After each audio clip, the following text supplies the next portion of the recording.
Shalom, selamat pagi Bapak Ibu dan Saudara yang dikasihi Tuhan. Kita bertemu lagi di dalam kasih Tuhan untuk kita memiliki kerinduan yang sama untuk beribadah kepada Tuhan. Pada pagi hari ini kita akan bersama-sama memuji Tuhan, meninggikan nama Tuhan. Sebelumnya kita akan berdoa terlebih dahulu. Kami mengucap syukur Tuhan untuk hari yang indah yang Tuhan berikan bagi kami. Sungguh hati kami rindu Tuhan untuk senantiasa dekat dengan Engkau, untuk senantiasa memuji meninggikan nama-Mu Tuhan. Di dalam keadaan yang sulit seperti ini Tuhan, kami tahu Engkau tetap ada bersama kami. Engkau tahu Engkau menjamah setiap keluarga-keluarga yang menyembah Engkau, yang bersekutu bersama Engkau Tuhan. Dan kami yakin percaya Tuhan akan memuaskan kehidupan kami, dan kami akan berikan persembahan yang terbaik bagi Engkau Tuhan. Engkau akan menyembuhkan yang sakit, Tuhan akan memberikan kemudahan di dalam kami yang sedang mengalami kesulitan. Sungguh Tuhan, pertolongan-Mu ada dalam kehidupan kami. Kami akan menyembah Tuhan, kami akan meninggikan Engkau Tuhan. Kami rindu menyembah-Mu, hati kami rindu untuk meninggikan nama-Mu Tuhan. Terima kasih Bapa, Kau bekerja bagi keluarga-keluarga jemaat-Mu yang saat ini bersekutu. Dalam nama Yesus kami berdoa mengucap syukur. Amin.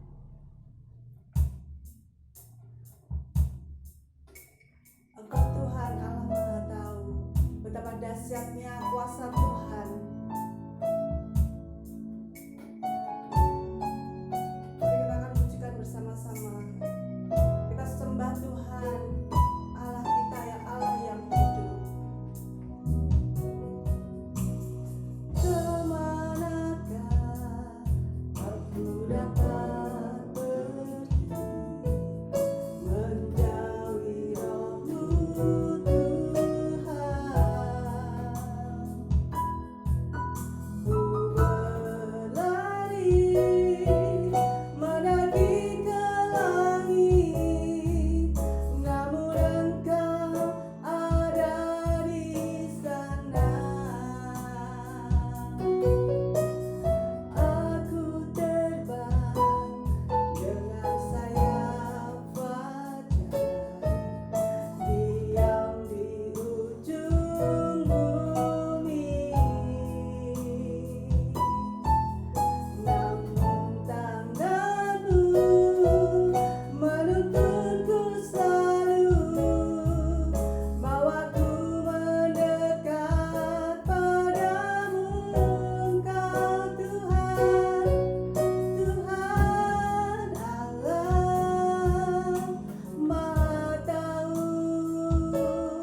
kepastian bagi kita.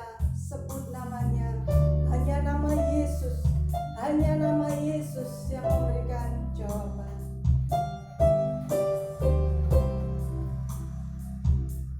Saat tiada jalan, hadapi persoalan,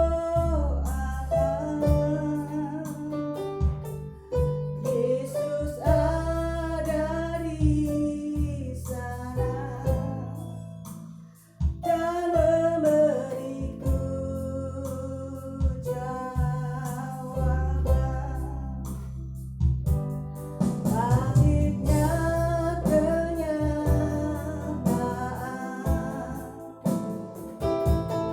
tak mampu ku bertahan,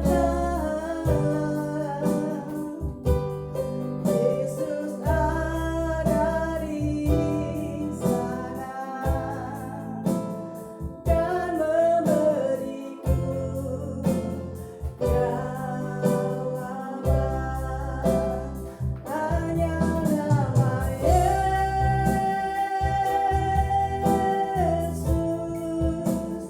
hanya nama Yesus,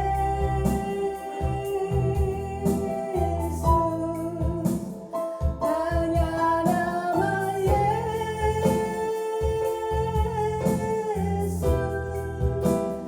berikan ku pengharapan.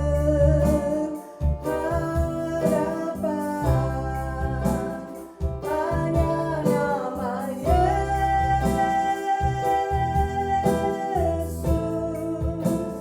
hanya nama Yesus,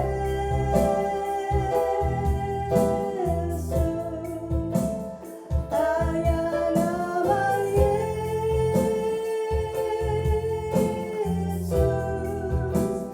berikan ku kepastian. Mari dengan iman kita akan pujikan pujian ini lebih sungguh lagi. Saat tiada jalan, hadapi persoalan. Katakan Yesus ada di sini, Yesus ada di sini dan memberiku jawaban. Pahitnya kenyataan,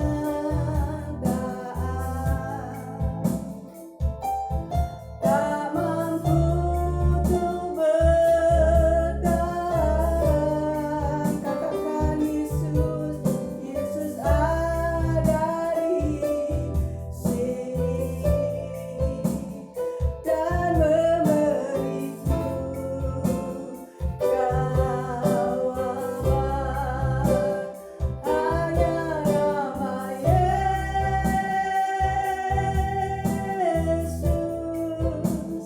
hanya nama Yesus,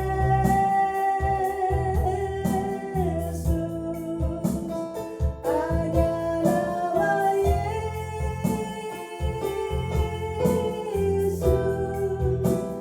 berikan ku pengharapan.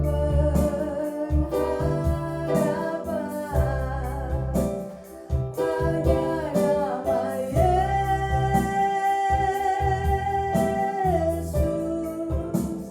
hanya nama Yesus,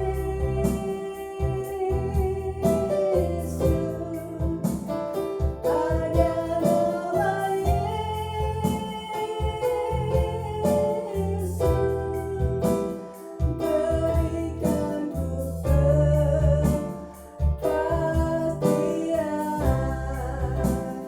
berikan ku kepastian,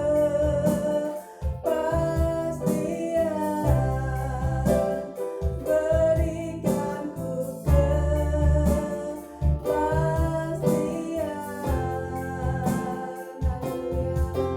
Haleluya, haleluya. Terima kasih Tuhan. Terima kasih Engkau berikan jawaban. Engkau memberikan satu kepastian bagi kami orang yang besar. kepadamu Tuhan. Terima kasih Tuhan, di dalam Yesus kami mengucap syukur untuk segala berkat anugerah-Mu. Haleluya. Amin.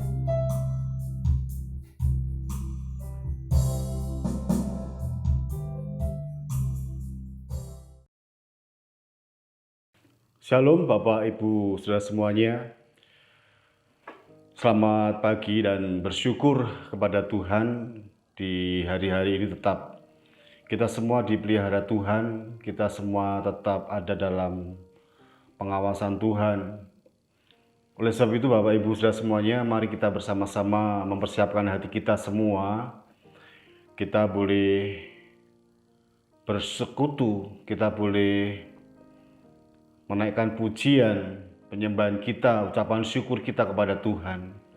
Mari saya mengajak kepada Bapak Ibu Saudara semuanya pada pagi hari ini untuk datang kepada Tuhan, supaya Roh Kudus senantiasa menyinari kehidupan kita semua, sehingga hari lepas hari kita boleh menjadi keluarga yang kuat, keluarga Kristen yang kuat di dalam menghadapi situasi yang tidak menentu saat-saat ini.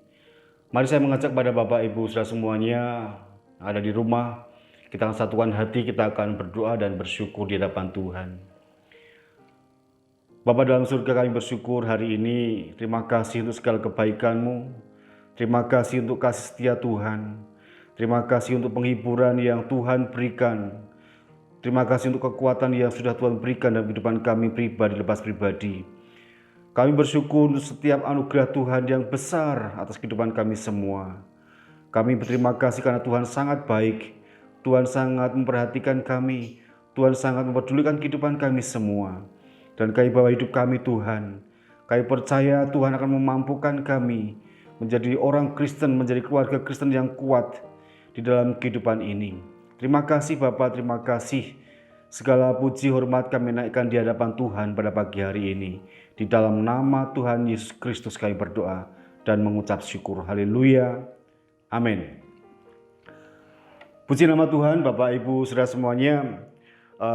Di hari-hari ini, di bulan-bulan ini adalah bulan keluarga bagi Gereja Bethel Indonesia. Dan saya akan memberikan sharing kita, renungan kita pada pagi hari ini. Bagaimana membangun keluarga Kristen yang kokoh, bagaimana membangun keluarga Kristen yang kuat, bagaimana kita bisa memiliki keluarga Kristen yang betul-betul Tuhan harapkan dalam kehidupan kita semua. Mari saya mengajak kepada kita semua, baik yang ada di rumah masing-masing, kita akan belajar bagaimana membangun keluarga yang kuat di dalam Tuhan, bagaimana membangun keluarga Kristen yang kokoh, yang kuat di dalam Tuhan. Ketika Tuhan menciptakan keluarga, yang dimaksudkan ada sebuah keluarga yang kuat, keluarga yang betul-betul kuat dalam pondasi yang benar, dalam dasar yang benar, sehingga kita boleh memiliki keluarga kita ini keluarga yang senantiasa kuat, keluarga yang tetap utuh di dalam Tuhan. Nah, tentunya ini tidak terjadi dengan sendirinya, tentunya tidak begitu saja kita bisa menjadi keluarga kuat, tidak. Tetapi ada unsur-unsur, ada berbagai hal-hal yang perlu kita capai untuk bisa menjadi keluarga yang kuat di dalam kehidupan ini. Nah, hari ini kita bersama-sama mau lihat ada dua hal yang kita mau pelajari, yang kita mau bersama-sama sharingkan, kita mau bersama-sama renungkan. Ada dua hal yang sangat penting di dalam keluarga Kristen. Keluarga Kristen yang kuat itu didasari ada dua hal unsur. Yang pertama adalah kesetiaan. Yang kedua adalah kekudusan. Dua hal yang sangat mendasar ini harus dimiliki oleh kehidupan keluarga Kristen supaya menjadi keluarga yang kuat di dalam hidup ini. Nah, inilah yang harus kita miliki dan dibangun oleh Allah dalam kehidupan kita pribadi lepas pribadi. Yang pertama adalah unsur kesetiaan dan kekudusan. Itulah polanya Allah, itulah yang diinginkan Tuhan atas kehidupan keluarga Kristen. Sehingga menjadi keluarga Kristen yang kuat, Bapak Ibu Saudara semuanya. Nah, mari kita bersama-sama mau melihat. Yang pertama, unsur yang pertama adalah kesetiaan. Nah, kata setia ini memiliki 3 pengertian yang mau saya sharingkan. Ya. Setia, sebenarnya katanya singkat. Kata ini singkat, padat. Setia. Tetapi dalam kesetiaan itu ada 3 hal yang hari ini saya mau sharingkan kepada kita semua. Setia itu patuh. Nah, firman Tuhan dalam Efesus pasal yang ke-5 ayat yang ke-25 dikatakan demikian, "Hai suami, kasihilah istrimu, sebagaimana Kristus telah mengasihi jemaat dan telah menyerahkan dirinya bagi kita." Nah, Efesus pasal yang ke-5 ayat yang ke-25. Dalam pengertian ini berarti seorang suami harus patuh pada prinsip-prinsip Alkitab. Sekali lagi, dalam hal ini seorang suami harus memiliki kepatuhan atas prinsip-prinsip Alkitab. Bagaimana peran dan tanggung jawab seorang suami? Jadi suami-suami, mari kita memiliki kepatuhan pada prinsip-prinsip Alkitab. Dan peran suami diantaranya adalah sebagai imam, sebagai nabi, sebagai raja. Nah, sebagai imam berarti bertanggung jawab, seorang suami bertanggung jawab untuk membawa seluruh kehidupan rohani anggota keluarga, istri dan anak-anak. Dibawa dalam kehidupan rohani yang benar.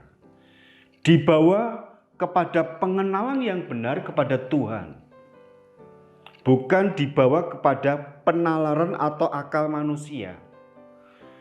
Jadi seorang imam, seorang suami ini menjadi seorang imam bertanggung jawab atas kehidupan keluarganya tentang kerohaniannya, bukan akalnya saja. Jadi seorang suami harus membawa seluruh keluarganya, anak, istri, dan lain sebagainya. Nah, unsur yang harus dimiliki oleh seorang suami, ya,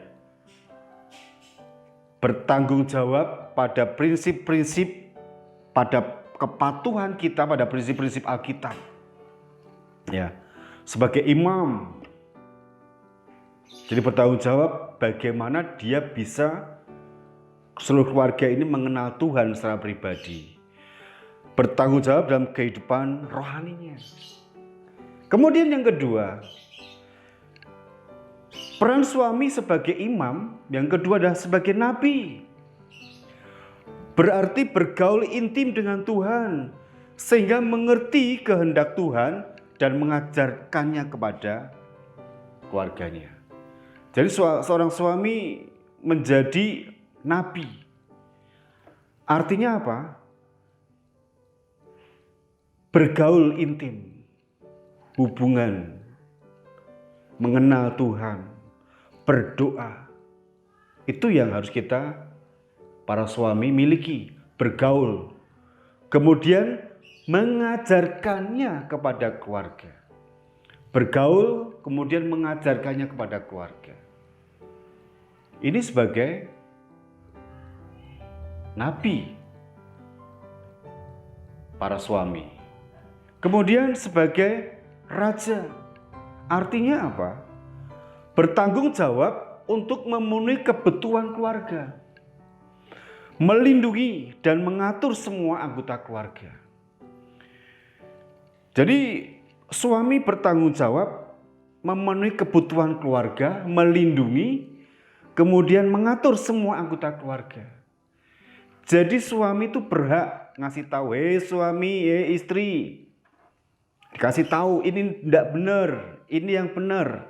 Anak, ini kamu melakukan kesalahan, ini yang benar. Itu yang harus dilakukan oleh suami, Bapak Ibu saudara semuanya. Bukan hanya suami saja. Kalau suami menjadi apa? Yang pertama tadi imam, kemudian menjadi nabi, menjadi raja. Demikian juga istri, Bapak Ibu saudara semuanya. Istri ini harus patuh dan taat terhadap ketetapan Tuhan. Ya dengar ya, Bapak Ibu saudara semuanya dengar. Hei istri, harus patuh dan taat terhadap ketetapan Tuhan. Firman Tuhan di dalam Efesus pasal yang ke-5 ayat 22 sampai ke-23 dikatakan demikian. Hai istri, tunduklah kepada suamimu seperti kepada Tuhan. Karena suami adalah kepala istri, sama seperti Kristus adalah kepala jemaat. Di sini peran istri adalah penolong, pendamping, dan penghibur. Sekali lagi, peran istri adalah penolong, pendamping, penghibur.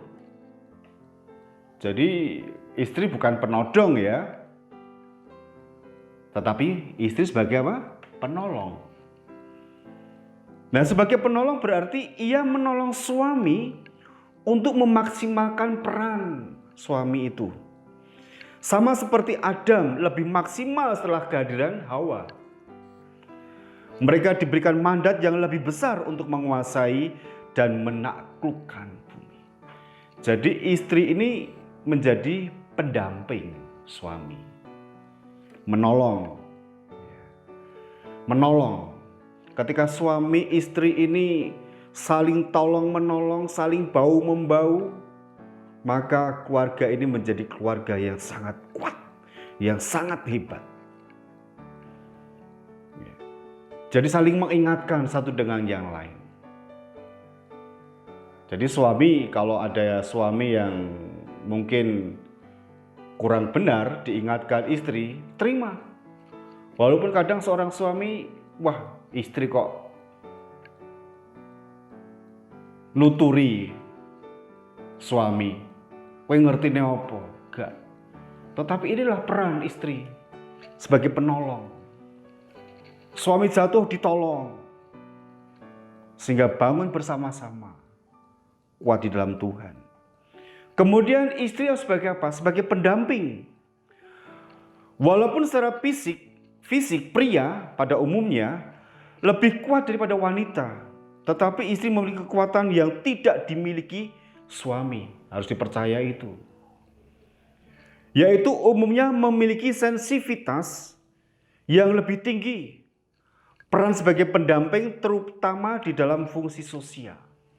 Jadi istri ini lebih sensitif ya. Kadang lebih peka daripada suami. Jadi ini tugasnya istri sebagai pendamping. Kemudian istri sebagai apa? Penghibur. Ya. Bukan wanita penghibur ya, tetapi istri sebagai penghibur. Yang melayani kebutuhan emosional dan lahiriah suami. Dalam hal ini peran suami dan istri tidak ada yang bisa menggantikannya.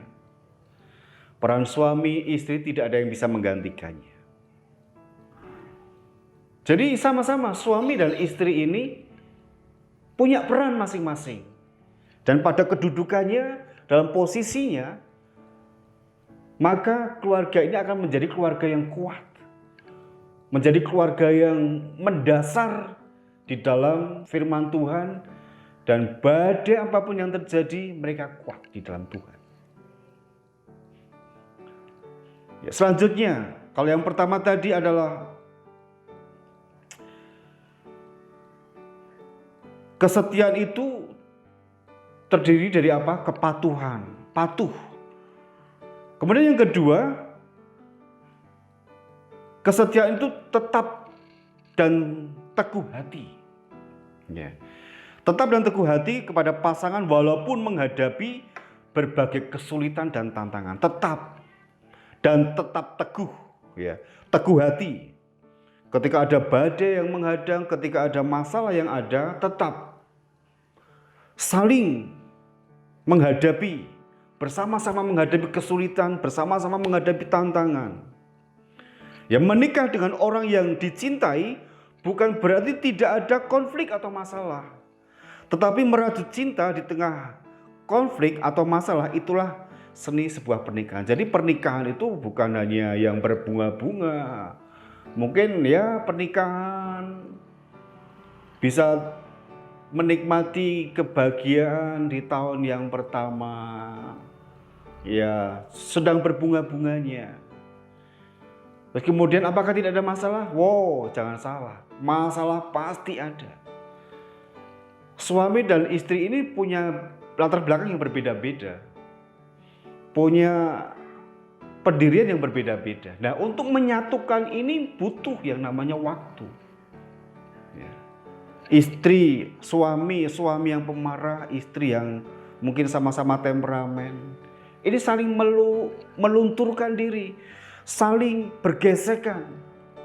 Ada yang saling mengalah, ada yang menjadi api, ada yang menjadi es, saling melebur. Jadi pernikahan tidak, yang Bapak Ibu sudah semuanya sudah mengalami, apakah pernikahanmu pernikahan yang tidak ada masalah? Pasti akan ada masalah. Masalah yang kecil aja, masak kurang garam aja akan menjadi masalah. Mau ganti ke gereja, mau ganti pakaian belum disetrika aja akan menjadi masalah bagi Bapak Ibu semuanya. Sepatu taruh di mana dan lupa akan jadi masalah. Itu fakta Bapak Ibu semuanya. Dan kok anak-anak, ada anak muda, anak-anak yang belum menikah, dengar.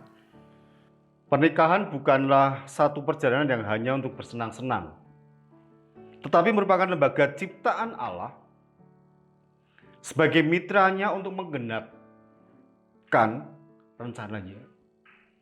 Kejadian pasal 1 ayat yang ke-26 sampai dengan yang ke-28. Selanjutnya yang ketiga Bapak Ibu saudara semuanya, berpegang teguh pada pendirian atau janji. Dalam menjalani janji pernikahan, banyak hal yang dapat membuat suami dan istri tergoda. Sehingga ada istilah pria idaman lain atau pil, wanita idaman lain atau will.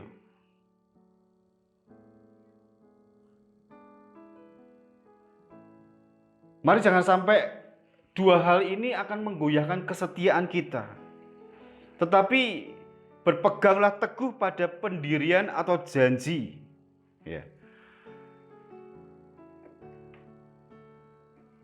Kesetiaan berarti berpegang teguh kepada janji yang telah diikrarkan suatu pemberkatan nikah dan pencatatan sipil. Sebab apa? Janji nikah itu diucapkan di hadapan berbagai pihak. Yang pertama di hadapan Tuhan, janji itu diucapkan. Yang kedua di hadapan hamba Tuhan dan seluruh pengerja. Kemudian di hadapan orang tua mempelai dan seluruh keluarga besar yang menghadiri. Yang keempat diucapkan terhadap mempelai wanita oleh mempelai pria. Diucapkan oleh mempelai pria oleh mempelai wanita. Diucapkan di hadapan petugas pencatatan sipil.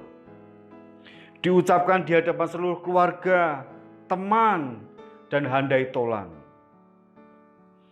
Ketidaksetiaan ataupun pelanggaran terhadap janji nikah berarti mengingkari perjanjian yang telah diucapkan di hadapan setidaknya 7 pihak.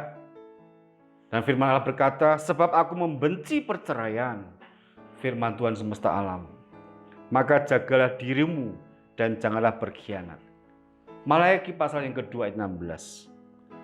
Jadi dalam pemberkatan nikah, janji itu diucapkan oleh kedua mempelai.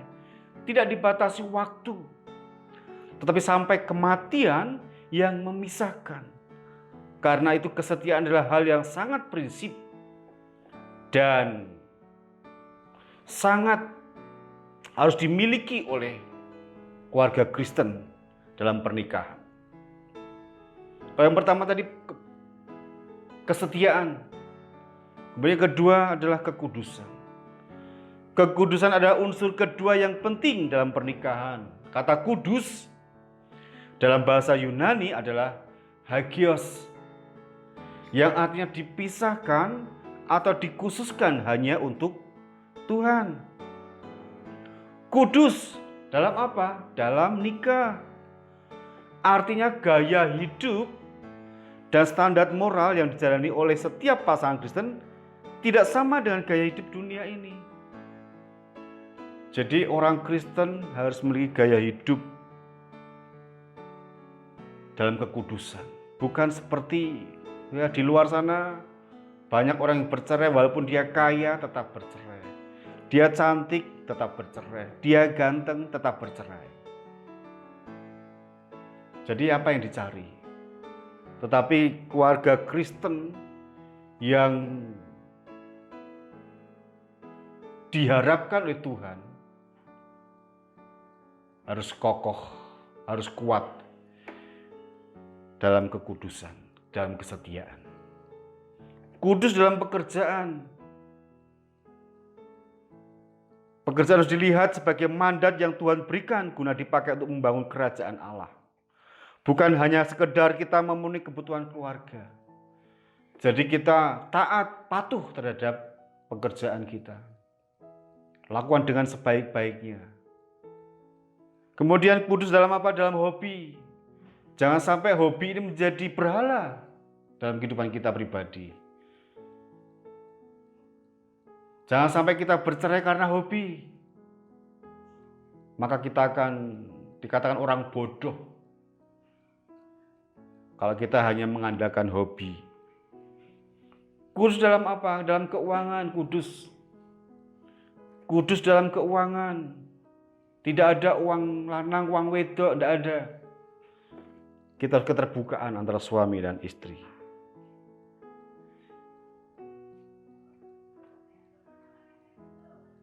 Semua fasilitas uang dan materi itu adalah pemberian Tuhan dan hanya sekedar sarana. Ya, sarana bukan tujuan semata-mata. Itu sarana hidup kita semua. Jadi semua apa yang kita dapatkan itu semua datangnya dari Tuhan. Uang menjadi sesuatu yang kudus bila mana tidak mengendalikan kehidupan pernikahan, tetapi Roh Kudus yang mengendalikan hidup kita semua. Amin. Mari saya dan Bapak Ibu saudara semuanya kita benahi. Anak-anak muda, mari kita persiapkan hidup kita. Miliki dua hal, kesetiaan dan kekudusan. Setia sama orang tua, setia sama suami, setia sama istri, setia dalam seluruh keluarga, kudus dalam segala hal. Maka hidup kita menjadi orang Kristen yang kuat, keluarga yang kuat di dalam Tuhan. Amin. Oleh sebab itu mari saya mengajak kepada Bapak Ibu saudara semuanya miliki dua hal ini. Dan janji-janji dalam pernikahan tetap dipegang dan ingat. Tuhan Yesus memberkati Bapak Ibu saudara semuanya. Mari kita berdoa. Terima kasih, kami sungguh bersyukur hari ini menerangkan firman-Mu Tuhan. Supaya kami boleh menjadi keluarga Kristen yang kuat, keluarga Kristen yang handal Tuhan. Karena Tuhan yang mengendalikan, Roh Kudus yang mengendalikan hidup kami semua. Supaya kami memiliki kesetiaan, kami boleh memiliki kekudusan di dalam Tuhan. Kami yakin dan percaya Tuhan yang memampukan kami. Tuhan yang akan memberkati kami semua. Terima kasih Bapa. Dalam nama Tuhan Yesus kami berdoa dan mengucap syukur.